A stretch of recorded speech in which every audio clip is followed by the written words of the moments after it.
We're at the OMB canteen at the TIFF Bell Lightbox with the creative team behind Molly Maxwell.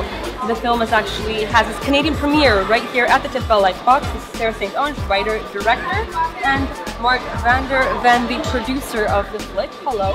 Hello. First off, short synopsis. Molly Maxwell. What is the film about? Sure. Molly Maxwell is a film about a girl who is becoming involved with her young, handsome English teacher. But what's unique about it is it's kind of told from the perspective of falling in love for the first time through her eyes. So without a lot of the judgment that we see, it tries to tell a little bit more of the story behind it.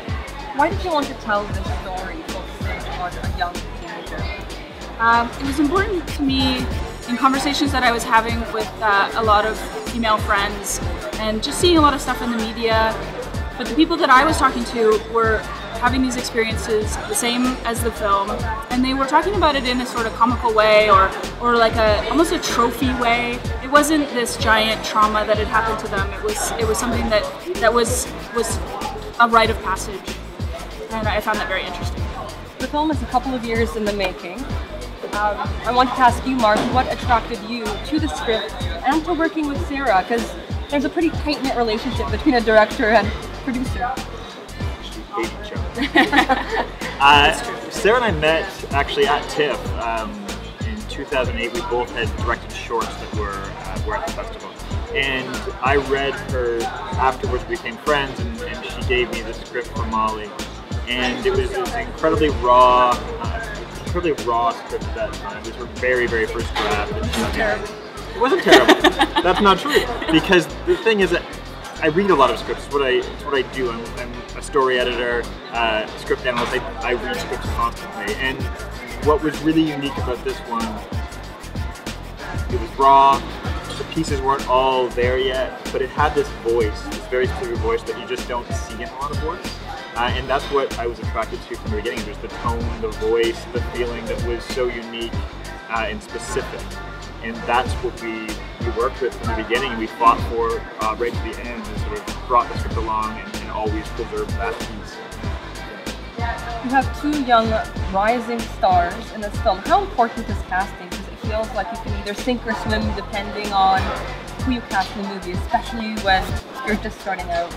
Absolutely. I think that when you go to cast your first feature, you're almost in a little bit of denial. Also, like you kind of just have to cast it and you don't really know. And then when you get to set is when you realize, oh my God, either it's going to work or it isn't. And I was very, very fortunate because both Lola Tash and Charlie Herrick are extremely gifted actors and wonderful people to be around also. So there was no crap, on set. It was very, very warm, very great environment. And they're just so talented, so it was a real pleasure. What attracted you to them in the first place? Well, we cast Charlie first, and we cast him from a table read up at the CFC, who produced the film as well.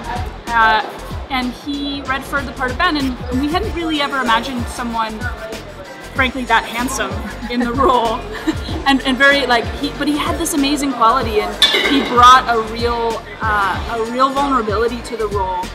That I found very, very important to them, and I couldn't get him out of my head after that table read. And with Lola, it was her humor, her sense of humor, her wonderful, charming awkwardness in the audition, and we make fun of her all the time.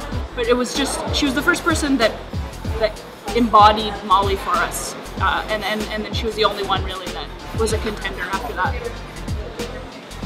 Switching gears a little bit, it's quite fun to see Toronto cast in the movie. It's fun to see where you live. Was that intentional? Absolutely. Having Toronto play a big part in the film was intentional. I love Toronto, and I'm not from here. I grew up in Seattle, so living here and as a choice, like as an active choice, I wanted to show what I loved about the city, especially the island and all of this amazing culture here. Even just the alternative school, the alternative high school where we shot it, is a real place here and really embodies that spirit. I just think that it's important to show Toronto on film and not just pretend that it's New York.